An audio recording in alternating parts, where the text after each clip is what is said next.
you head off to bed, and to keep you company during your long haul all night long, tune into the X, KDXC. KDXC 1620 AM for Maximum Overdrive Radio with my dear friend the Road Wolf. Followed by Eric Harley and Joe Kelly overnight only on the Midnight Cowboy Trucking Network.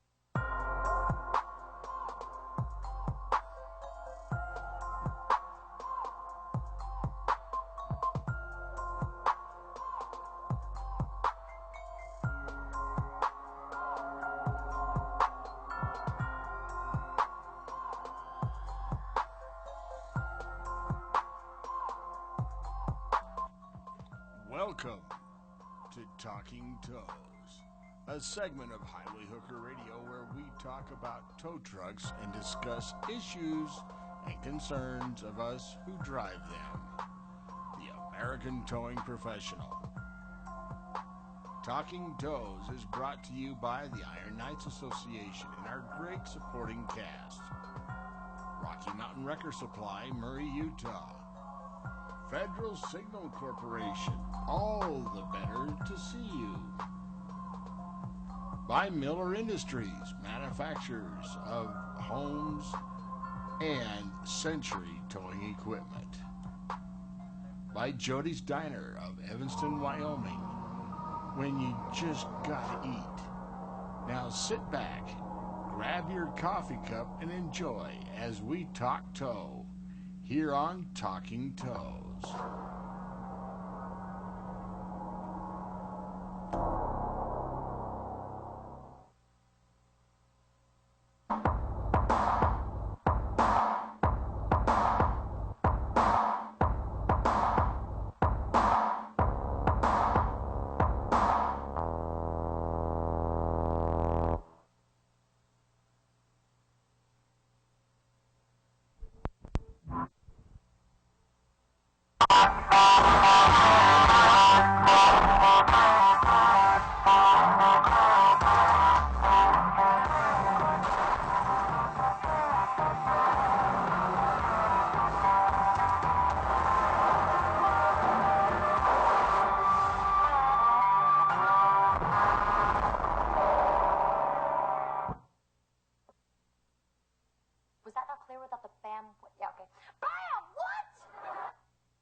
truckers, before you head off to bed and to keep you company during your long haul all night long, tune into the X, KDXC. KDXC 1620 AM for Maximum Overdrive Radio with my dear friend the Road Wolf. Followed by Eric Harley and Joe Kelly overnight only on the Midnight Cowboy Trucking Network.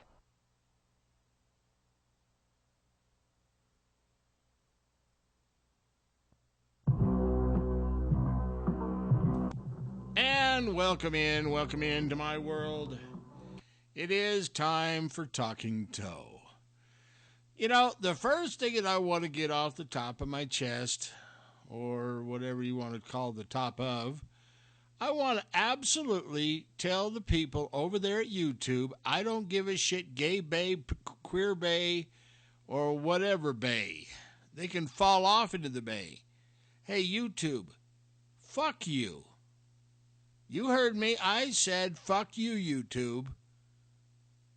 Every damn time I put up a show, it doesn't matter what it is, they've got to have their little nitpickers go in there and say, you violated a copyright upload. Bullshit. You know, I'd like to find out how all these other damn videos seem to get up there without anybody screaming, and mine don't. Oh, well, it's a Google. I don't blame Google, and I guess I shouldn't blame Alphabet. But YouTube, there's a bunch of college kids sitting over there going, we're going to fix this guy's ass. So they got to do all kinds of shit. So I took one of mine down, and, well, that's where it is. The best thing that I know of anymore is don't put a damn thing on YouTube. Between SoundCloud, Mixcloud, and, of course, our partners at Spreaker, I don't give a diddly shit.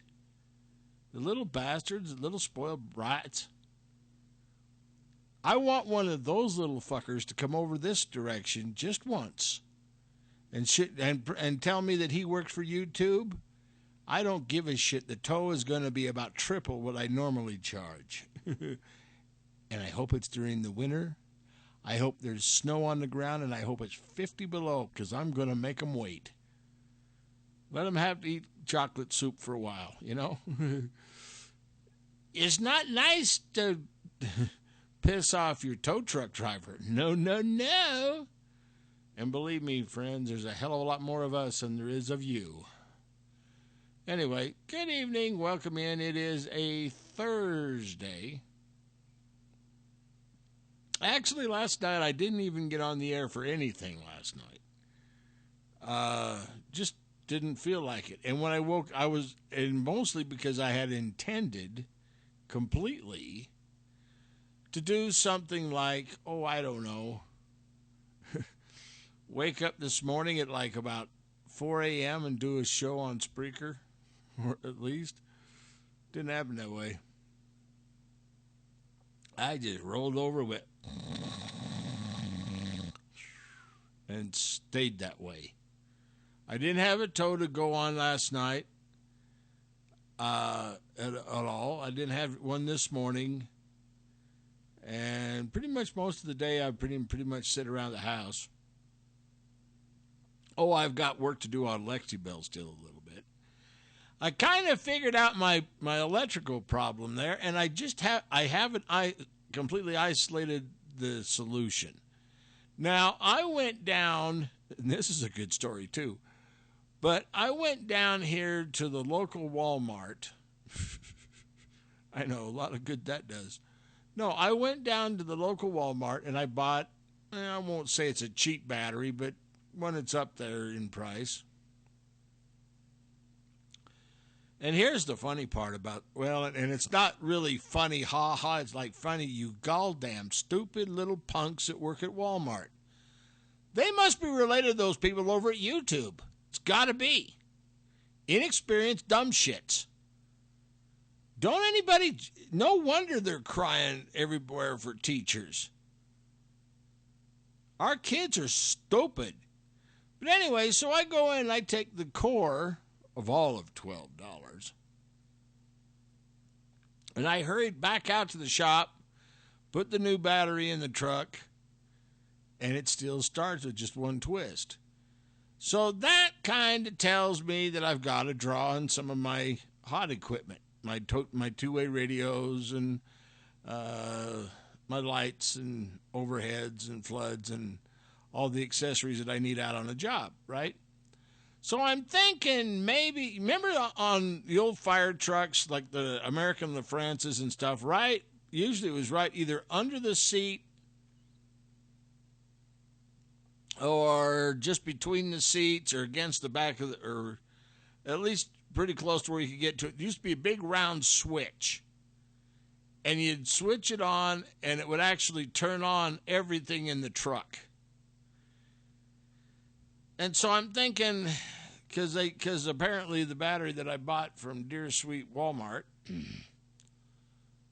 did not have a set of side terminals along with the ones on top, which means that there's no extra terminals to hook up the electrical equipment. So I'm thinking about going to LMC and get a left-handed battery tray. Now, they say you're supposed to use an isolator for these things, and perhaps that's something I'm going to have to put in too. But they say that you can. I also saw a friend of mine up in Blackfoot do this once, and he didn't have much of a problem after that. What he did is run red wire to his service battery, and back over to his auxiliary. Then he hooked all of his accessories to the auxiliary battery and ran them together. Now that creates a 24-volt system, which you really don't want to run for very long. But I'm thinking I could actually, I shut her off at night, just flip a switch that shuts off the battery where the accessories are at. And yet it still leaves my service battery able to be operated when I need it. So that's going to be the major thing that I'm going to try to get involved with and see if we can do that. All right, so what else has been going on? The Iron Knights is planning a Toew show for next year, once again. They're going to call it Toew Jam. Initially, they were going to call it Toew Fest, but I don't know. Some people just didn't quite get that. The guys kind of thought Toew Jam, hey, that sounds kind of cool. But it's basically a towing operator's jamboree. I mean, music, food, babes, and tow trucks. Maybe have a couple of Wreckmaster classes and maybe even a TRAA national certification class, which I kind of think some of the guys do. You know, it's amazing, though. Of all of the entire state of Wyoming and most of Idaho, I'm not saying all of it, so don't everybody start writing me, but the ones up there around here, nobody has any kind of certification. You know, I can remember back when we were working on passing the Idaho lien law, so that we could get rid of impounds and discard or abandoned vehicles. And in that, there was all kinds of side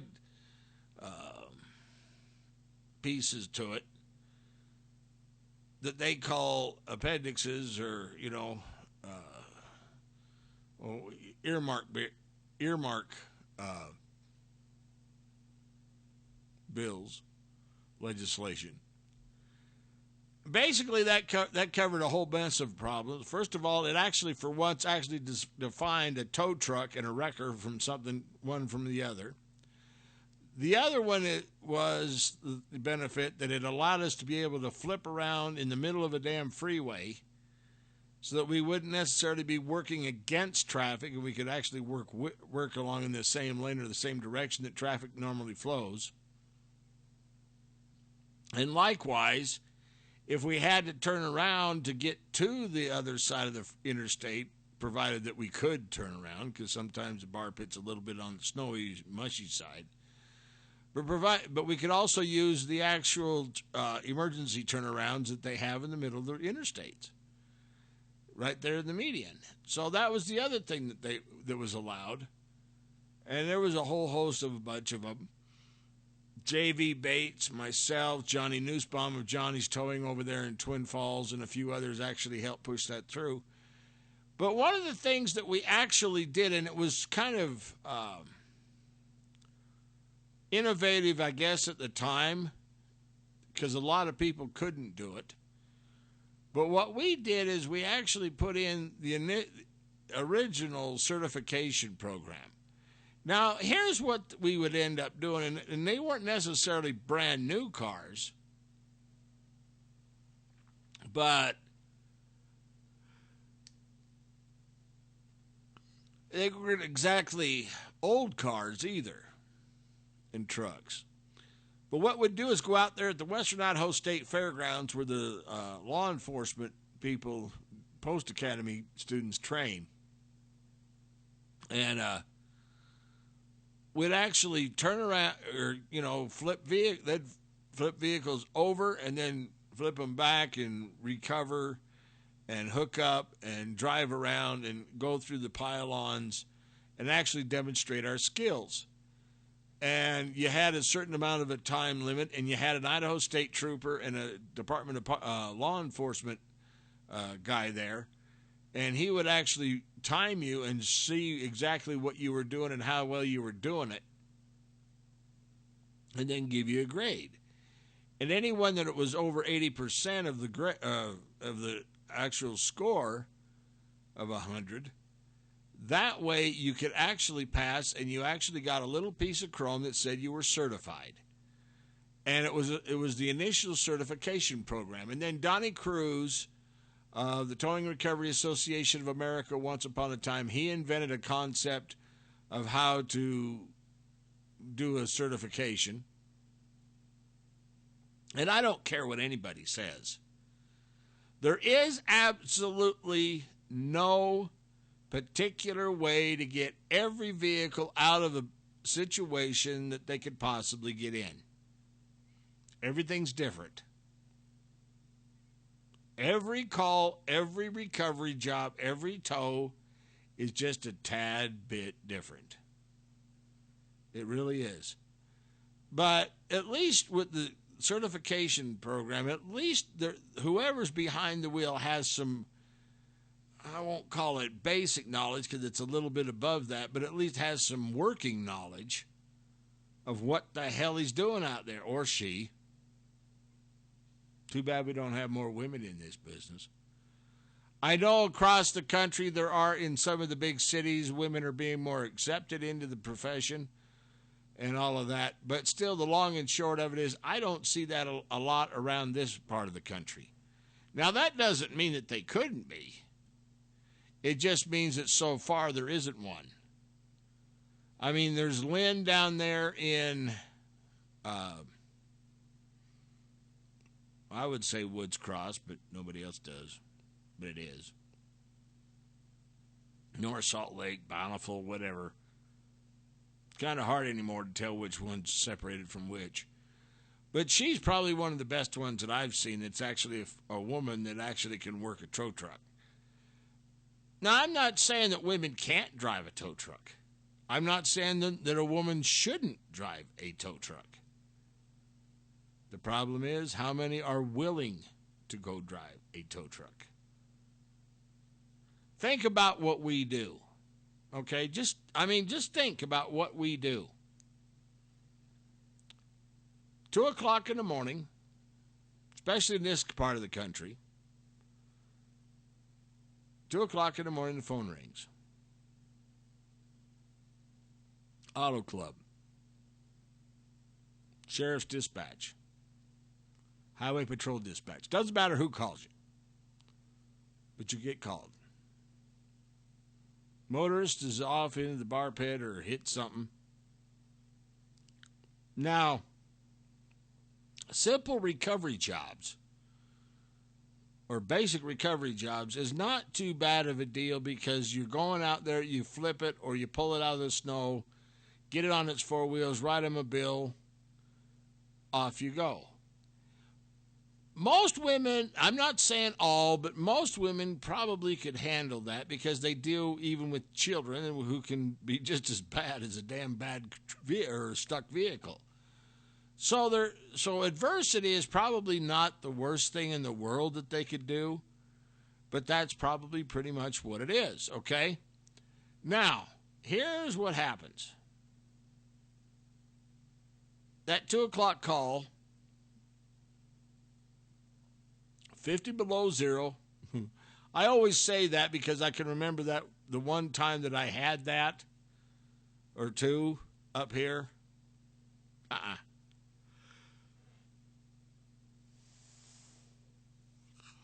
I'm serious. We actually had that. I mean, especially over around Cokeville when I was working that area. And all these and those kind of calls always come at night. Never, ever during the day. You ever notice that? Those calls just don't come during the day. The ones you get hammered for the most are the ones that come in real late at night, and I mean real late, or real early in the morning, usually between about 2 and 4 a.m., and they wonder where I get the idea of sleeping overnight or staying awake overnight. And lo and behold, every single time, if I think that I'm going to go in and catch me some Z's, and with us, there is no such thing as, and I was joking about the sleeping. I'd like to have at least 12 hours that I didn't have to do anything except watch TV, get something to eat, and go to sleep. I'm dead serious. I would just as soon be able to go to sleep. That don't happen. Because 9 times out of 10, if I actually take a shower or take a good long bath, get something halfway decent to eat, and get completely naked and comfortable, that's when the damn phone's going to ring. Never fails. A lot of it happened last winter, too, and I lost a lot of money for not being able to get out of my shop out here. And number 2, I was always on this radio station. But that was the 2 of them. And, of course, number 3, to a certain degree, was Lexi Bell. But once you get her started, she's okay. So, like I said, I'm still working on fixing that and finishing some stuff up there and getting her lettered. And isn't it amazing? Everybody has all these what they call these wraps or whatever, where they look like big decals. I can remember the Idaho State Department of Transportation, in their posthumous minds, actually come up with the concept that the lettering on the truck will not be a decal. They had to be so tall and so wide and preferably painted on. The stick-on shit didn't work. And then you couldn't actually match a competitor's colors within at least a couple of 100 miles from wherever you were at. That way, the law enforcement guy or girl, woman, lady trooper, mama bear, at least that way, when they actually looked at stuff down the road, they could look and see the color of the truck and know exactly in their head who the heck it is that's coming to fetch whatever they called for somebody to come fetch. And that wasn't half a bad idea. Nowadays, all anybody does, there's no real sign painters out there that actually sit down with a brush and some paint and actually paint the name on the door. If they are, they're far few and in between.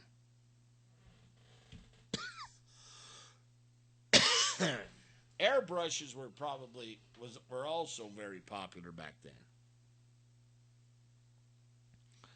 But that wasn't a bad setup at that point in time in life. But anyway, and I remember Stan over there in Twin Falls. He did Lexi Bell at least 2 or 3 times. And he did a damn good job.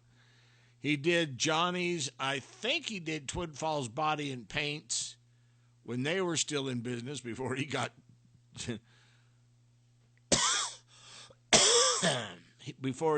wasted trying to do some shit. But anyway, oh yeah, there was a lot of it too, my friends. But anyway, so he was running weed from somewhere and got busted, from what I understood. I don't know. It's rumor. In this business, you hear all about who does what, who, where, when, why, and all that. But, I don't care who it is. Every one of us that runs a tow truck have a pretty tough job.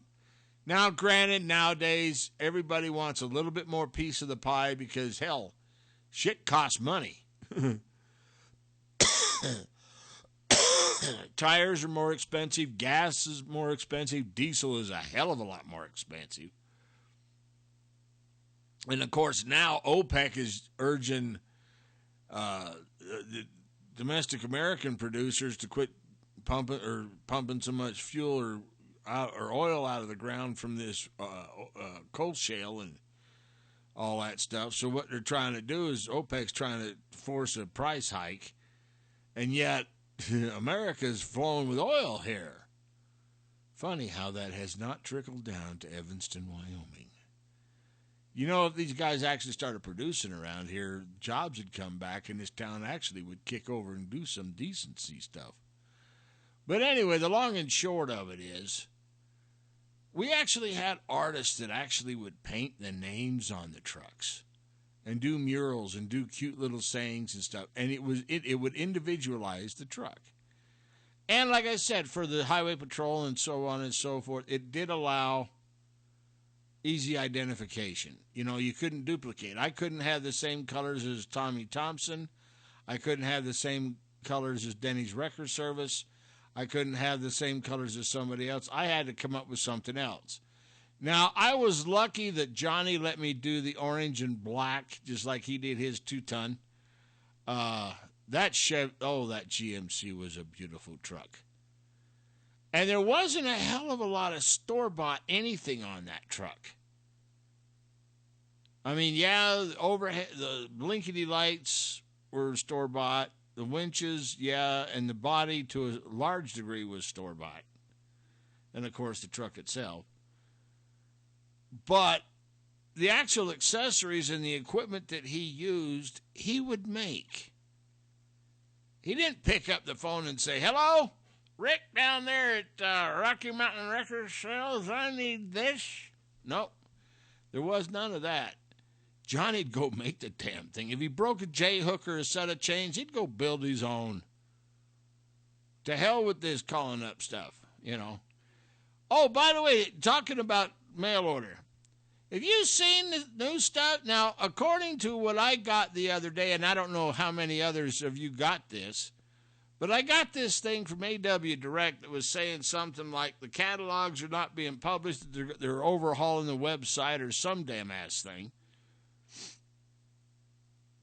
And now they got overheads, or your Mars lights, to where you can actually design the lighting that goes with it. Pretty much all strobe. Damn, I wish we'd go back to the other ways, because the parabolic reflectors and the actual sealed beams, you could see those damn things from some distance.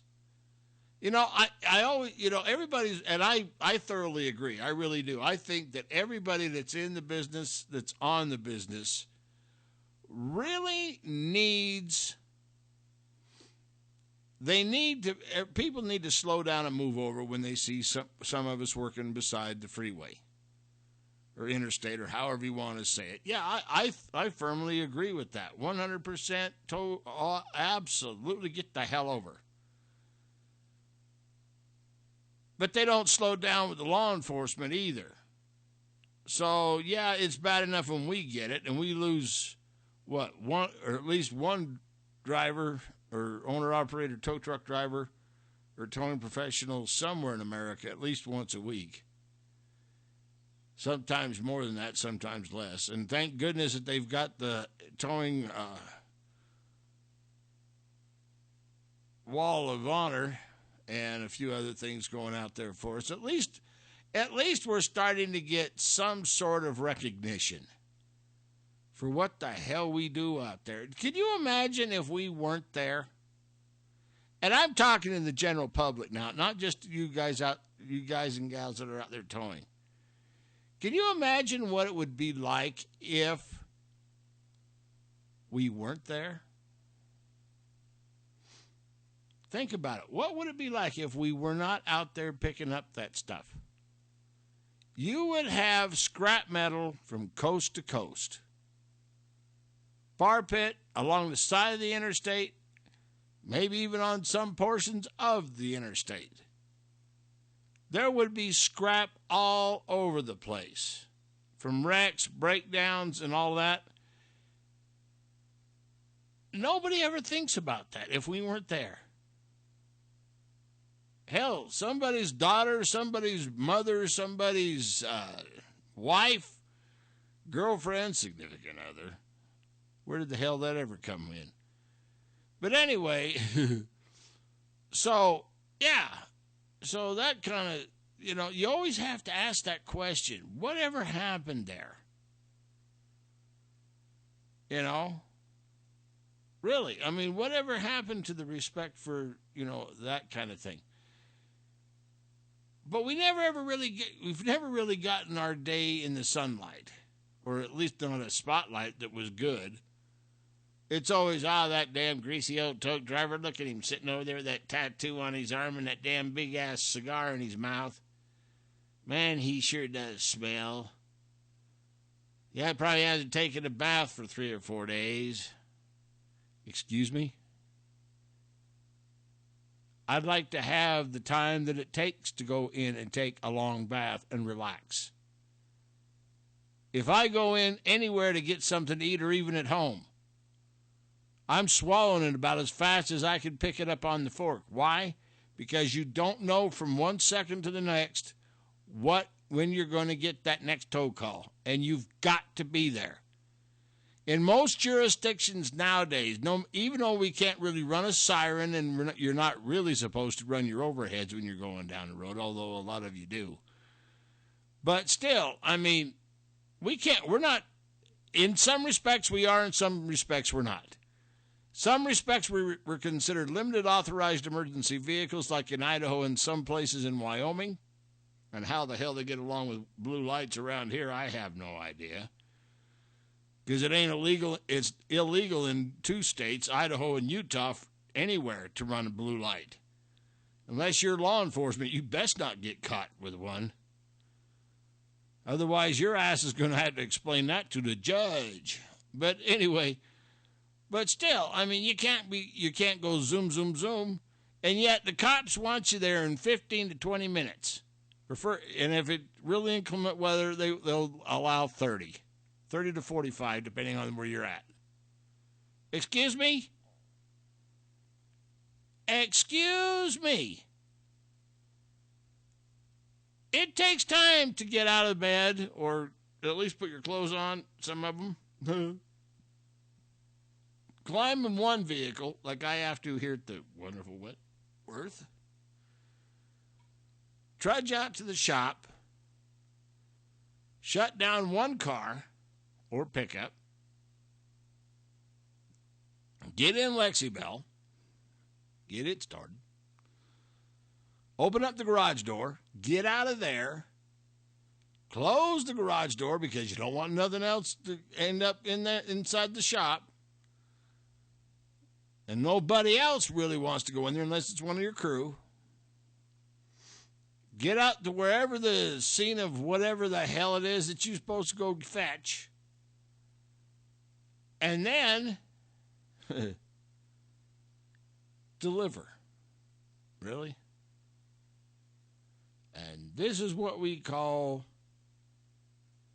emergency response time. Now, I'm all for response time. I really am. I know if I was sitting out there in the cold and wet and inclement weather or whatever, and I'm waiting for a tow truck, I don't want to wait no damn 2 hours. I did once. And I had to make at least 7 damn phone calls to say, are you coming? And then when somebody does it like on a triage or a trauma in a trauma center, like in a hospital, taking the most severe ones against the not so severe, bullshit. If you can't handle the call, say, I can't handle the call, we're busy. And then refer them off to your competitor. That's what I always do. I either send it off to Patrick's or over to Jim's. Sometimes Southwestern Wyoming Towing. You ought to see a couple of his trucks. Oh, they're beautiful. We invite him to come over to our tow show, by the way. Anyhow, so the long and short of it is, well, you know what I mean. You're allowed only about 30 minutes to get the hell out there. And that's at maximum. Excuse me? Takes time to get there. We got to drive the regular speed limit. And these big old trucks don't move like those damn police cruisers or your fancy-ass Dodge pickup does. Tow trucks that are heavy. Most of them got 13 to 20 gears in the damn thing. It takes a while to get everything synced up and moving. You know, it just don't happen immediately. But anyway, there's just some days that I just wonder. But you know, the thing is, no matter what else I do, whether it's radio, whether it's flying, hell, whether it's building a Harley Davidson, it doesn't matter.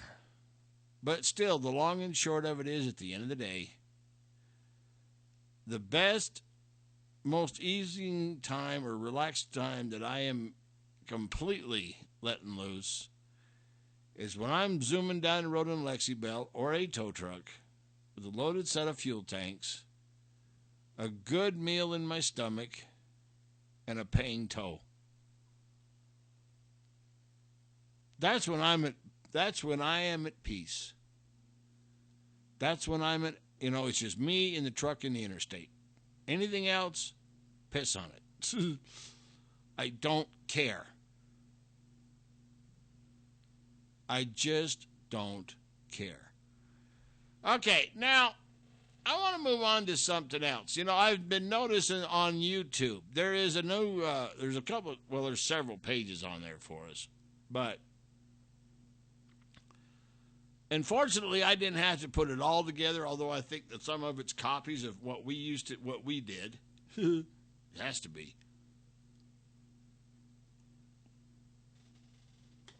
But I can remember, and it ain't been that long ago, when I got on there and I saw this page for vintage homes towing equipment. And I looked on that and saw, you see old 500 homes, 600s, 750s, 850s, and some of it's magniferous. But what I want to get down to is this, and while those are classic and they're great to look at, they're also a little more practical anymore than your dadgum little plastic 100% aluminum, all genuine accessory tow truck. And this shit of calling a damn carrier or a flatbed or a rollback a tow truck is a bunch of bullshit. It's not a frigging tow truck. It's a flatbed truck. It hauls. It does not tow. The only time that a flatbed or a rollback tows is when the bed is full and you got to put something on the stinger. The rest of the damn time, it ain't no tow, and I don't give a shit what anybody else says about this either. The things are not meant for recovery work. Oh, yeah, some of them work. I know a friend of mine that actually puts those things together up, or what's they call a side puller, from up there at Idaho Wrecker Supply.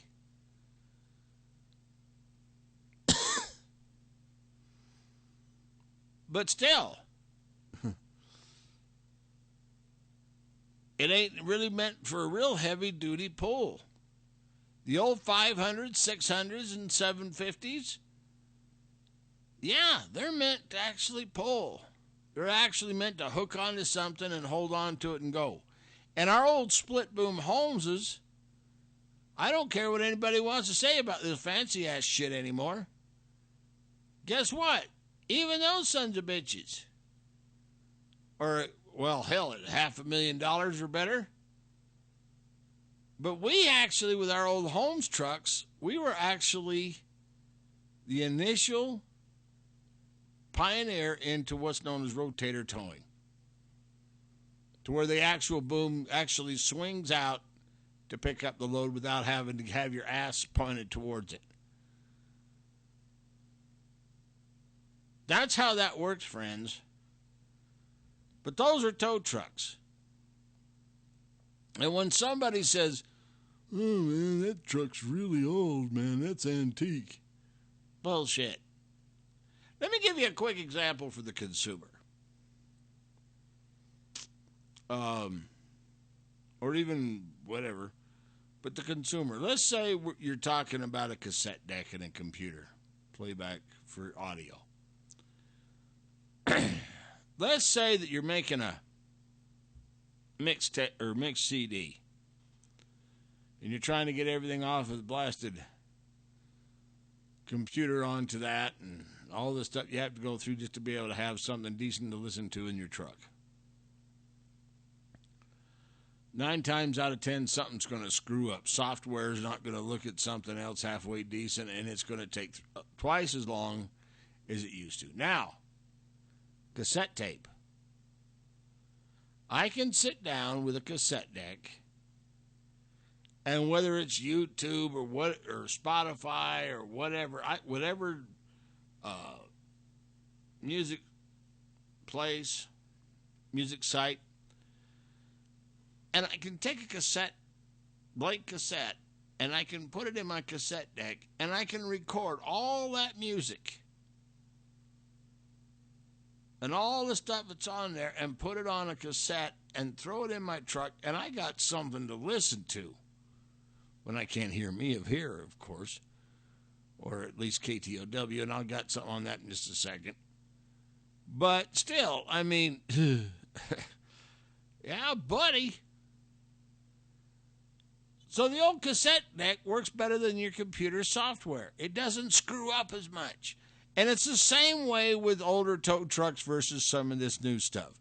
Yeah, the fancy new stuff might do it a little bit faster and sometimes not as good. I mean, I've seen stuff bounce out of wheel lifts going around the corner. In fact, I actually picked up one with a Volkswagen Beetle once.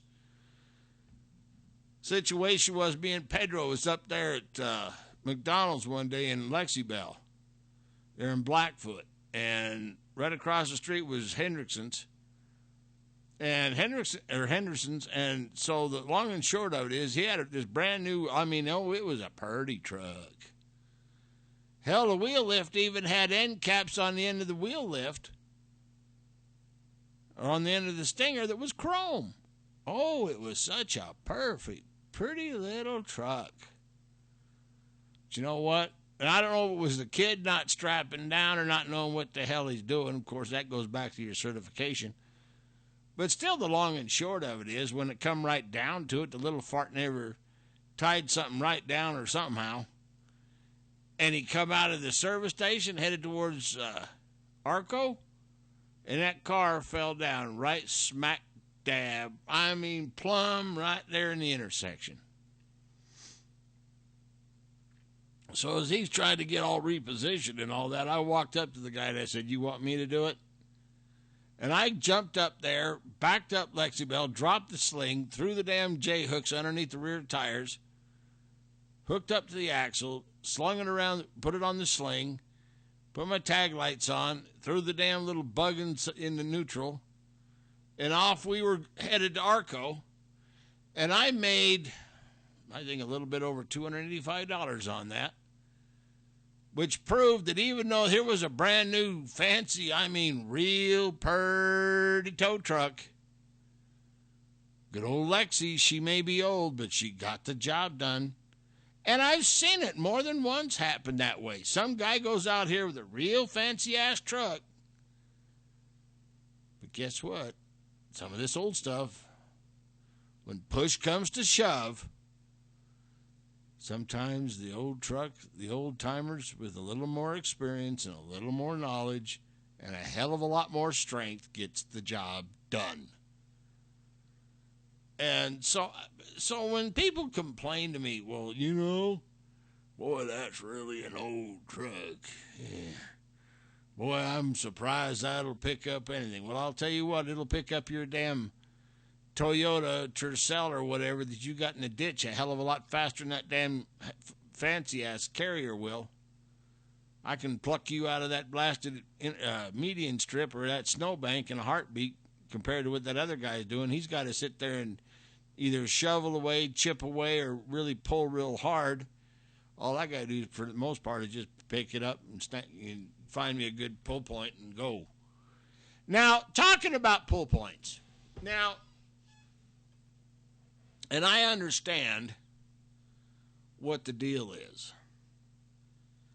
The car manufacturers, to make them meet the requirements of what is still together, although our President Donald Trump decided that he was going to abolish the EPA. Bullshit. That hasn't happened. About as somebody saying he's going to abolish the DOT or Bureau of Motor Carrier Bureau of Motor Carrier Administration and all that. I ain't going to do that shit. Hell, I ain't seen a damn thing that President Trump's done yet that's actually absolutely right. I got something on that in a little bit. But still, the long and short of it is, manufacturers making cars and pickups to meet the emissions rules, anyway, had to lighten up the frames, had to lighten up the bodies. A lot of them made them unibodies. And yes, those two can also be towed by a sling, if you know what your hell you're doing. Set of dollies and all that goes a hell of a long ways to fix shit. You ever thought of that? But anyway, the long and short of it is, to make these vehicles more efficient to where they'll actually function, guess what? They got to make them lighter. So there's not a lot of points on a vehicle anymore to hook up, whether it be a T-hook or a J-hook or a mini J. Doesn't matter. A lot of them just flat are too flimsy to try to do that with. So you kind of have to use, at times, a rollback. But still, that rollback wasn't designed, and I've seen a lot of guys, really, I've seen a lot of guys in the business end up bending an aluminum bed trying to do a recovery job. I have yet to find anything that I couldn't pick up within reason, and some stuff that I shouldn't have picked up within reason. But I have yet to find anything that I couldn't do with Lexibel that some of this fancy shit does. Set of dollies and a set of chains and J-hooks and T-hooks. Sling. I'm going down the road. And a lot of times I could sling something up a hell of a lot faster than somebody with a wheel lift can. First you got to load the damn thing, then you got to get out there and put some straps on the damn thing, ratchet it, everything, get those out, put that over the damn tire, and then ratchet back together. I got an idea. Just make it to where I got to just drop my sling, slip underneath, grab my J-hooks, around the axles I go,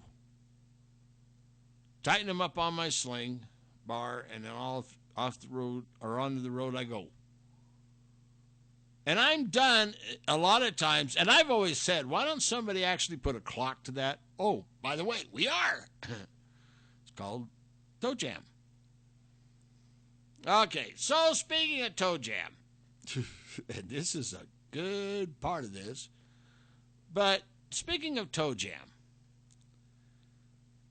we have been working on having that for about the last, oh hell, as far as I know, we've been looking to do that for about the last 8-9 years, and just never been able to find the right kind of a venue or get the parties that be, whether it be Cruz or a few other people together. And I'm talking Donnie Cruz. But anyway, Wreckmaster certification and TRA out here and a few others to actually give the test. Because like I said, I think the certification is a good thing. I've seen too damn many mistakes and too many accidents happening out there with young, inexperienced drivers that have no idea what the hell they're doing. And I was taught at a very early point in some stuff that pretty much happened. But I was taught that a tow truck will kill you faster if it's improperly used, and you get cable and chain too damn tight and it snaps. You can die faster doing that than you can with somebody standing there with a damn gun with a .6 pointed at your head. It doesn't matter. A tow truck will kill you if you're not doing what you're supposed to. Now, I'm not saying that all the accidents out there aren't just that, accidents. But sometimes they're not just accidents. A lot of the time, are just careless people. Or tow drivers that don't know really what they're doing and don't really care. What they want to do is back up, slap it on the back of the flatbed or hook up to the wheel lift, hopefully ratchet it down, and then get down the road and collect $1. And granted, everybody has to make money doing this stuff, or we couldn't move or couldn't do what we do. Although here lately I've been doing a lot more freebie courtesy tows than what I'd like to count. And then you get people going, well, yep, you sure did last year. You helped me out of that there bar pit, but I'm sorry. You're doing what? I don't know if I can actually contribute that kind of... And I'm thinking, you stupid old fart. And it don't matter if it's male or female. It really doesn't. But I don't know. I don't know how many numerous occasions when I've actually had people not willing to pay, or they couldn't pay. So you kind of, it's easier just to say, okay, well, this will be a courtesy run. Next time you need it fixed, give me a call. At least at that point, maybe they'll bring their vehicle in for me to fix, and send them down the road. I mean, yeah, I could impound it and sit there and wait and charge my normal $20 a day storage fee. But here's the thing. Even if I do that, 9 times out of 10, I'm not going to collect. You know, after a week at $20, you know, that's a lot of money. It really is. I mean, if you take the $20,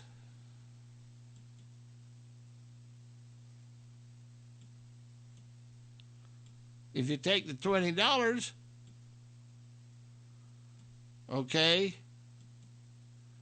$20,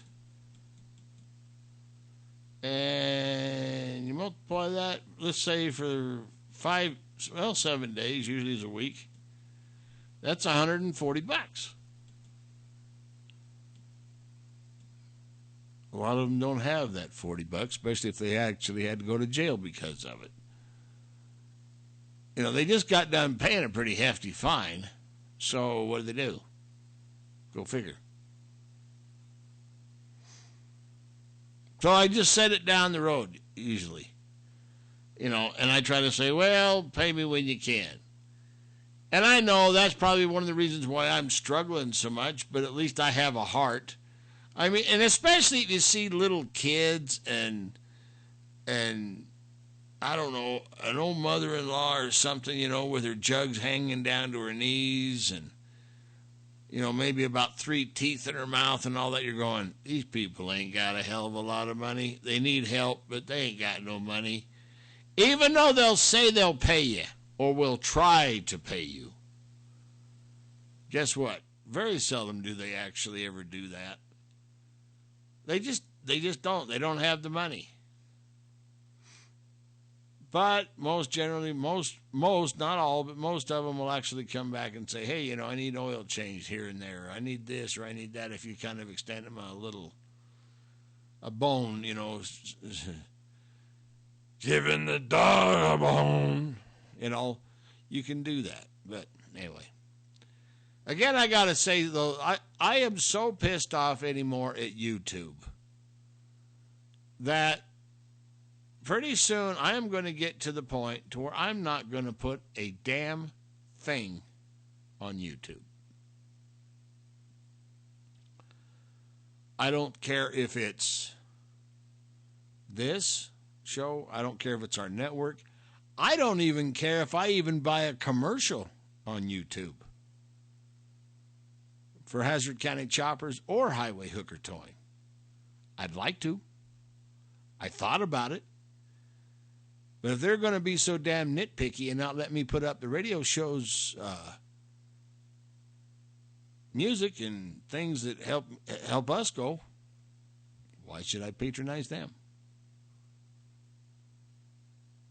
Why should I do anything with YouTube outside of going there occasionally? If there's a song that I hear on TV or something, I want to go see if that's what I heard. Past that, I don't care. Napster actually had a pretty damn good idea. He really did.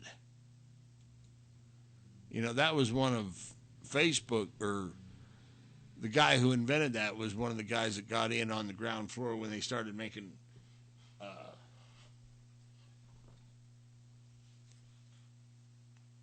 a hornet I'm going to catch.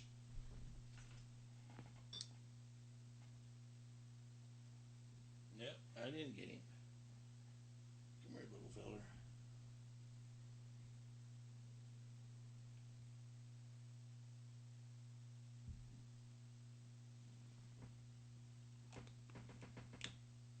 There, I got him.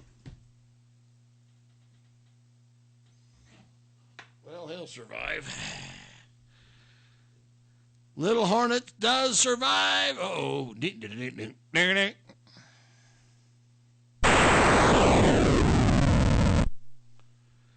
got his.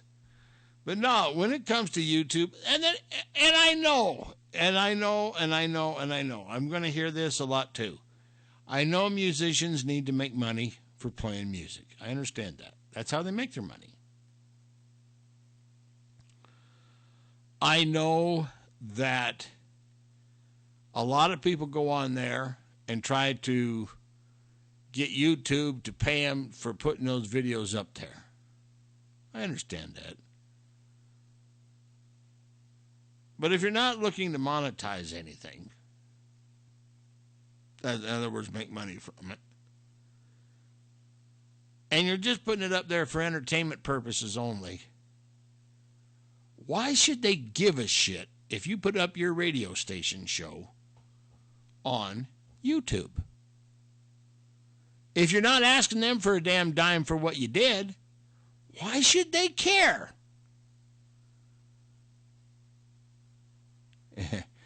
I just don't know. I just don't know. Anyway, that's Talking Toew for today. Stay tuned tonight for Highway Hooker Radio on the big one, KTOW FM 105.7, Evanston, Wyoming, and KDXC AM 1620, King Hill, Bliss, Hazard, Idaho. Until tonight, we'll see y'all. Bye-bye.